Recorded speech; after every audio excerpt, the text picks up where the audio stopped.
Bismillahirrahmanirrahim. Assalamu alaikum, my dear students.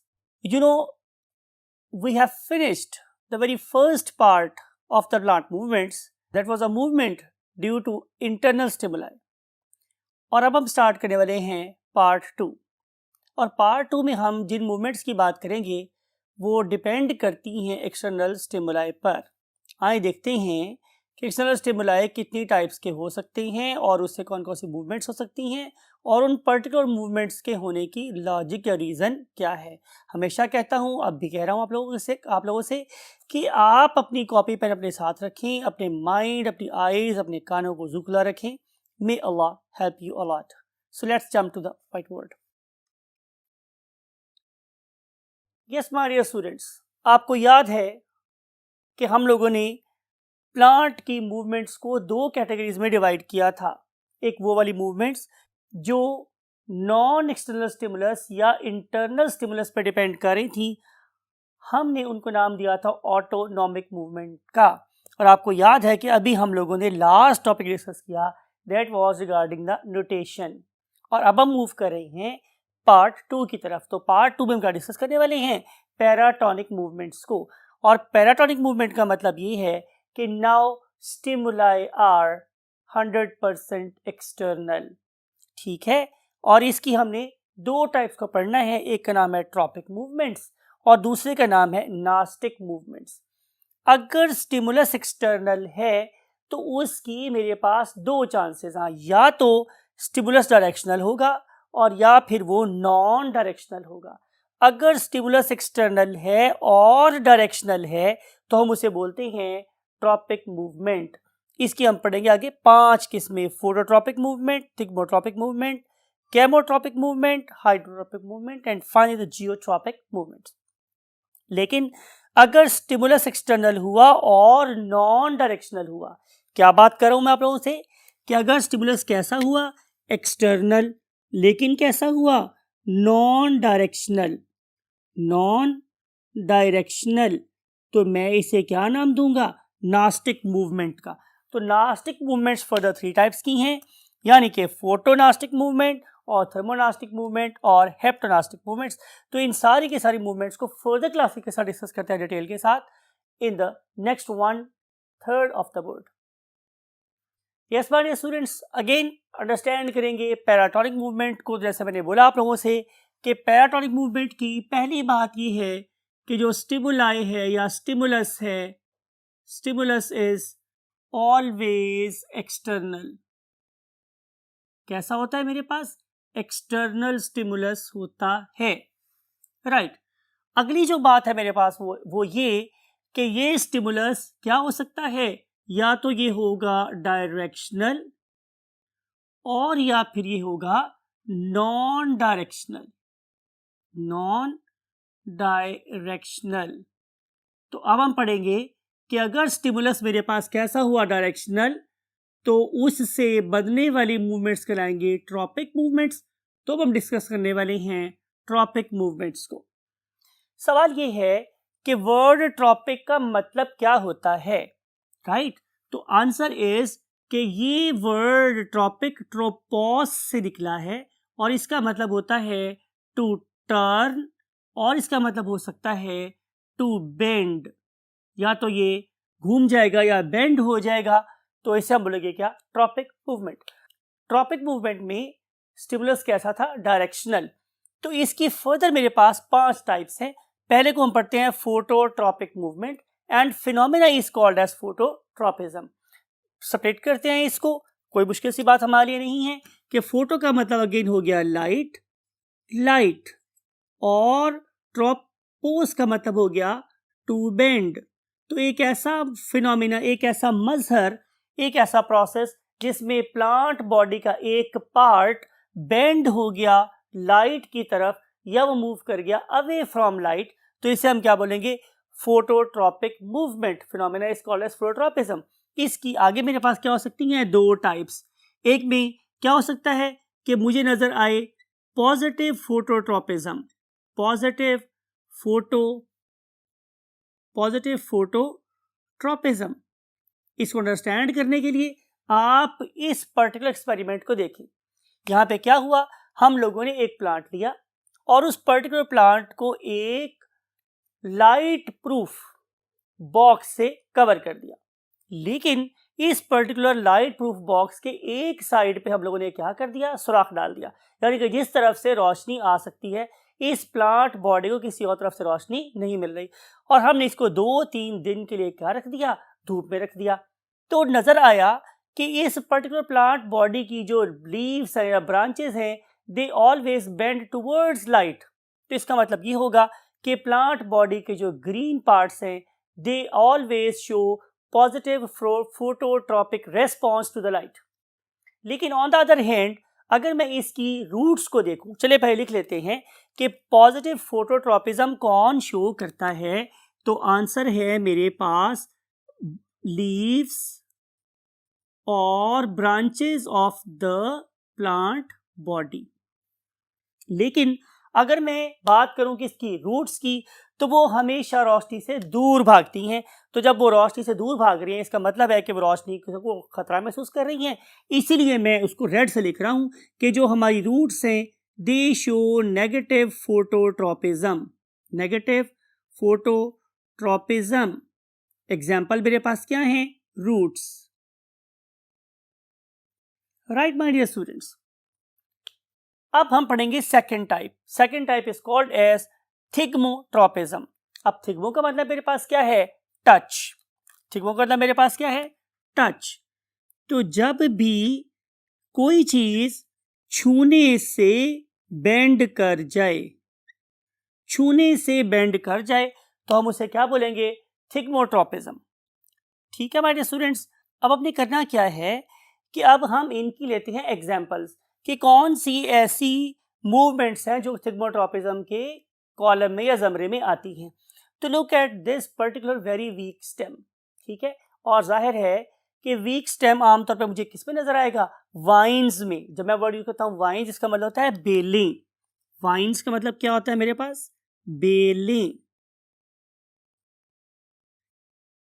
ठीक है, bell, तो बेल की जमा बेलें, राइट।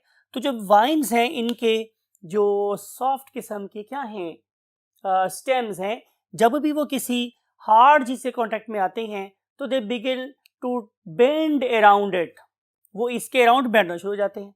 तो ये बेंडिंग कैसे हो सकती है, of course due to unequal growth on the two sides of the stem. तो वो वाला पार्ट ऑफ द स्टेम कि जो इस पर्टिकुलर हार्ड सपोर्ट के करीब है, ये क्या करता है, ये कम बेंड करता है। लेकिन वो वाला पार्ट जो बाएं वाली साइड पे है उसमें नंबर ऑफ सेल भी ज्यादा हो जाते हैं और उसमें सेल का साइज भी बड़ा हो जाता है, तो इट बेंड्स मोर। और उसके रिजल्ट में क्या होता है, उसके रिजल्ट में जो ये वाली क्या थी बेल, वो इस चीज के ऊपर क्या करती है, चढ़ना शुरू हो जाती है। लुक एट दिस थिंग, मैं ये बात आपसे कर रहा हूँ कि इस अंदर वाली साइड का जो डायमीटर है या साइज है वो कम है और ये जो बाहर वाली इसका साइज ज्यादा है। तो इस तरीके से ये क्या करेगी, ये उसके गिर्द लिपट जाएगी और ये किसी भी हार्ड ऑब्जेक्ट के साथ ऊपर चढ़ती चली जाएगी। तो इसकी जो बेस्ट एग्जांपल वो क्या, मेरे पास बेलें हो गई, right. Now we want to jump to the next you can say type of movement that is called as a chemotropism. तो केमो का मतलब मेरे पास क्या है, डेफिनेटली कोई ना कोई केमिकल, राइट। तो अगर मेरे पास कोई केमिकल है और ये वाला केमिकल क्या कर रहा है, किसी बेंडिंग की वजह बन रहा है, तो मैं इसे क्या बोलूंगा, जाहिर है केमोट्रॉपिक मूवमेंट। याद रखने वाली बात यह है कि ये सारी की सारी मूवमेंट ये ग्रोथ मूवमेंट्स ही हैं, यानी कि growth of the stems towards light, ये क्या है, पॉजिटिव फोटोट्रॉपिज्म। ठीक है, और growth of the more growth of the stem on the outer side and less growth of the stem on the inner side, it will cause what, thigmotropism. अब हम केमोट्रॉपिज्म की बात करते हैं कि किस तरीके से कोई सर्टन केमिकल्स ग्रोथ को चेंज कर सकता है। तो इसकी जो बेस्ट एग्जांपल है वो मेरे पास क्या है, वो किसी भी फंजाई के हाइफी हैं। तो जो फंजाई के हाइफी हैं they normally grow towards the food, और केमिकल की तरफ बढ़ते हैं। ज़ाहिर फूड एक केमिकल होता है।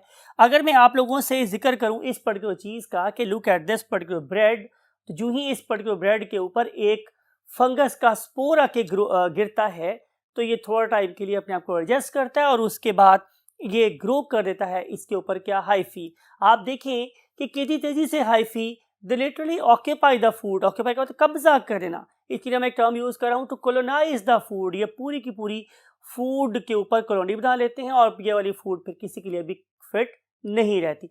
तो ये जो ग्रोथ है हाइफी की in all directions to occupy the food, to colonise the food, this is called as what the chemotropism. And next thing is called as a hydrotropism. Hydrotropism का मतलब ये है कि अब प्लांट का कोई पार्ट ग्रो करेगा टुवर्ड्स द वाटर। आपका क्या ख्याल है कि क्या स्टेम ऐसा करते हैं? तो आंसर इज नो। तो यहाँ पे हाइड्रो का मतलब हुआ मेरे पास क्या, वाटर, और ट्रोपिज्म का मतलब हुआ टू बेंड और सिंपली टू ग्रो।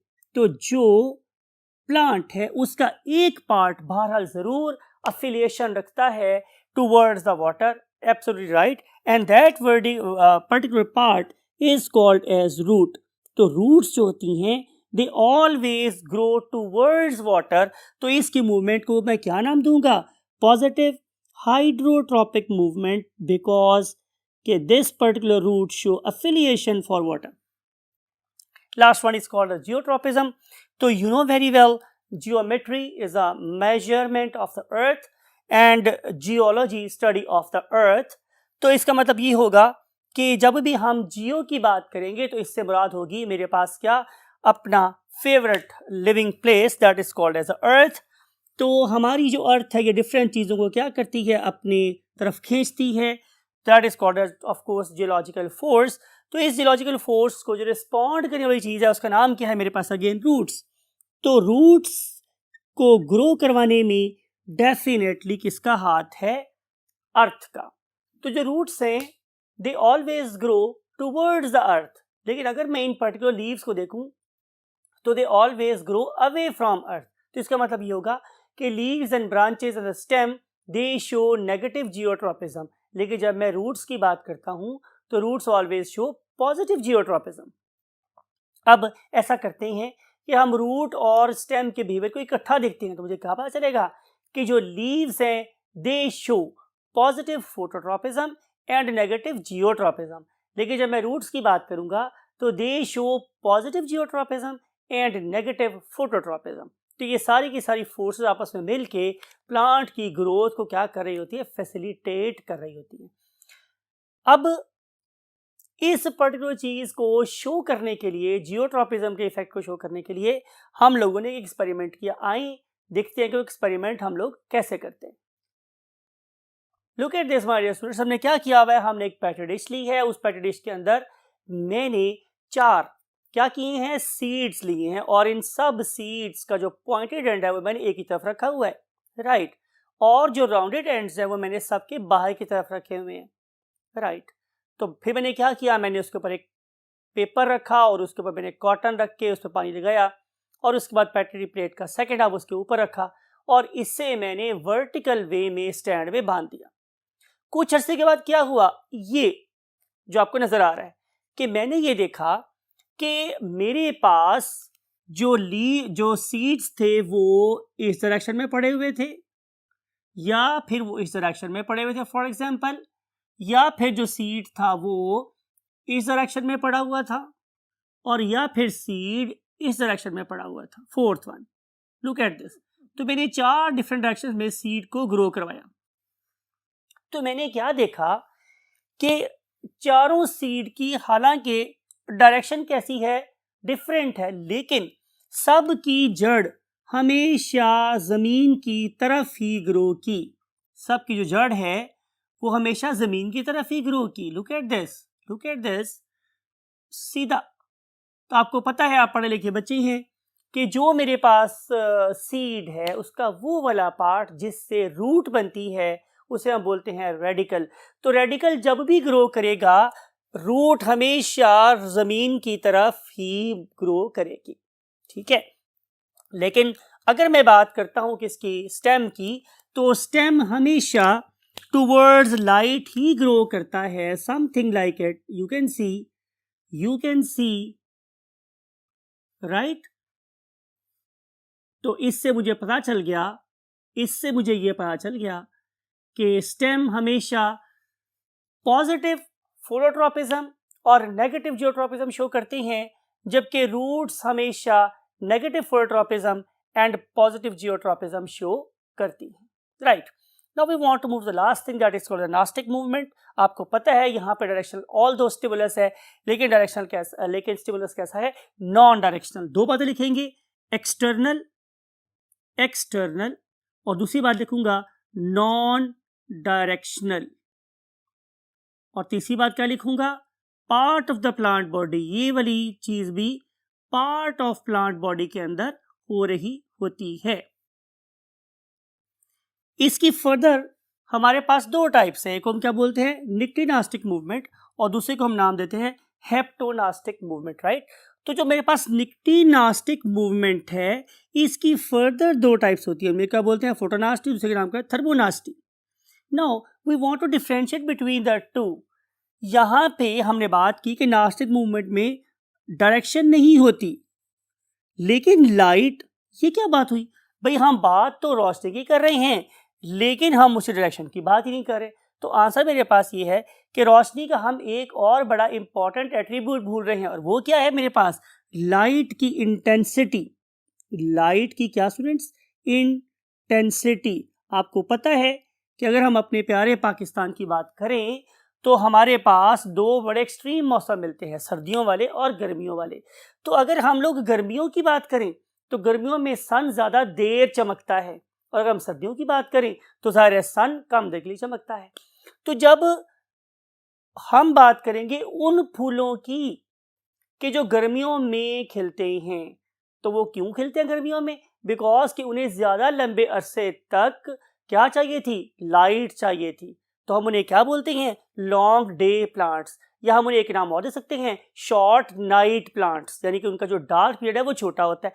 लेकिन ऑन द अदर हैंड अगर मैं उन फूलों की बात करूं कि जो सर्दियों में खिलते हैं, तो उन्हें हम बोलते हैं शॉर्ट डे प्लांट्स, यानी कि वो उन्हें अगर रोशनी कम देर के लिए भी अवेलेबल हो तो भी वो क्या करेंगे, खिल जाएंगे।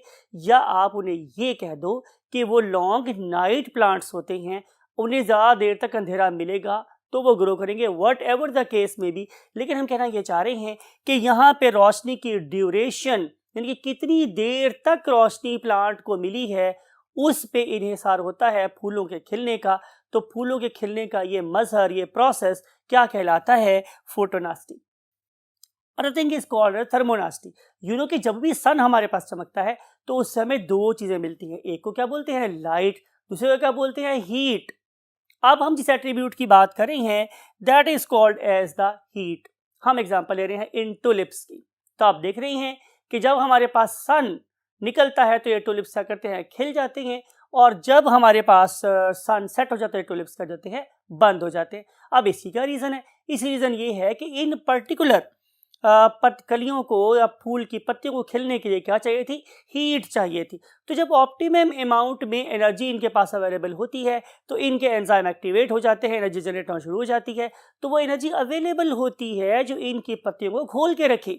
लेकिन जो ही सनसेट होता है तो उन एंजाइम को जो इसको एनर्जी प्रोवाइड कर रहे थे, खुद एक्टिविटी की एनर्जी नहीं मिलती, एंजाइम लो लेवल पे चले जाते हैं और ये वाली पत्तियां भी बंद हो जाती हैं। तो this is called as what, thermonasty. Now we want to see the last thing, and last thing is called as a haptonasty. Hapto का मतलब मेरे पास ये है कि कोई लिविंग ऑर्गेनिज्म जब किसी चीज के ऊपर आके बैठता है तो उसकी दो तीन चीजें इस पर्टिकुलर चीज को क्या करेंगी, स्टिमुलेट करेंगी कि वो कोई ना कोई मूवमेंट शो करे। Best example is Venus flytrap और द पिचर प्लांट, ठीक है, या हम ड्रोसोफिला फ्लावर की बात करें। तो इन सारे के सारे केसेस में मेरे पास क्या है कि जो ही कोई चीज़ आके इस पे बैठती है तो एक वाइब्रेशन होती है, राइट। वो पर्टिकुलर वाइब्रेशन क्या करेगी, वो इस पर्टिकुलर फ्लावर के लिए स्टिमुलस का काम करेगी, और ये वाला स्टिमुलस क्या करेगा, फ्लावर को बंद करवा देगा। For example look at this very video. आपको नजर आ रहा है कि जो ही एक फ्लाई या एक टोड या ऐसा कोई और शिकार इस वीनस फ्लाईट्रैप के ऊपर आके बैठता है तो एक वाइब्रेशन प्रोड्यूस होती है। उस पर्टिकुलर वाइब्रेशन के रिजल्ट में लुक एट दिस के कितनी जल्दी से ये अपने लीव्स के दो पार्ट्स को ब्लॉक कर लेता है, और फिर इस कैट से कोई भी एनिमल क्या नहीं हो सकता, एस्केप नहीं हो सकता।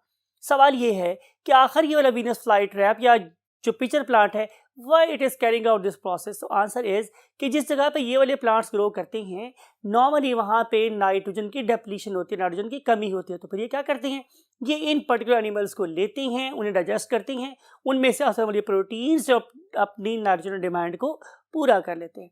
क्या हमारी ये बात सही है? इसको प्रूव करने के लिए हमने एक्सपेरिमेंट किया। हम लोगों ने वीनस फ्लाई ट्रैप के ऊपर अपनी एक ग्लास रॉड से क्या की वाइब्रेशन प्रोड्यूस की। तो आप देख रहे हैं इस वीडियो में कि उस पर्टिकुलर वाइब्रेशन के रिजल्ट में जो वीनस फ्लाई ट्रैप अपने आप को बंद कर लेता है। लेकिन डेफिनेटली और बहुत से फैक्टर भी हैं, जिसमें से पर्टिकुलरली परफ्यूम ऑर्गेनिज्म की उसकी वाइब्रेशन और उसकी बैटरी की साउंड, ये सारी की सारी चीज़ें भी बाहर कंट्रीब्यूट कर रही होती हैं। तो इस तरीके से वो वाले प्लांट्स जो नाइट्रोजन डेफिशिएंट सॉइल में ग्रो करते हैं वो अपनी नाइट्रोजन रिक्वायरमेंट को क्या कर लेते हैं, पूरा कर लेते हैं। तो इस सारी की सारी बातों को या लेक्चर को सुनने के बाद आपको अंदाज़ा हुआ होगा कि देयर आर डिफरेंट एट्रीब्यूट्स, बहुत सी बातें हैं कि जो प्लांट्स को डिफरेंट चीज़ें करने पे मजबूर करती हैं। लेकिन ये during the course of evolution various plants ने अपने आप को वेरियस वे में इवॉल्व किया, अपने आप को स्पेशलाइज किया to fulfil what their body demands to survive and you can say thrive का मतलब है रिप्रोड्यूस करना, अपने नंबर को बढ़ाना, to survive and thrive very successfully on the face of land.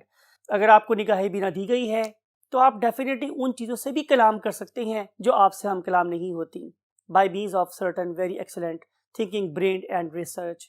मेरी ख्वाहिश ये है कि आप भी जब बड़े हों तो आप भी वो निगाह बीना पैदा करें जो आप लोगों को उन चीज़ों से हम कलाम होने की सलाहियत दे जो कि आपसे हम कलाम नहीं हो सकती। इस दुआ के साथ आई वांट टू से यू अल्लाह हाफ़िज़।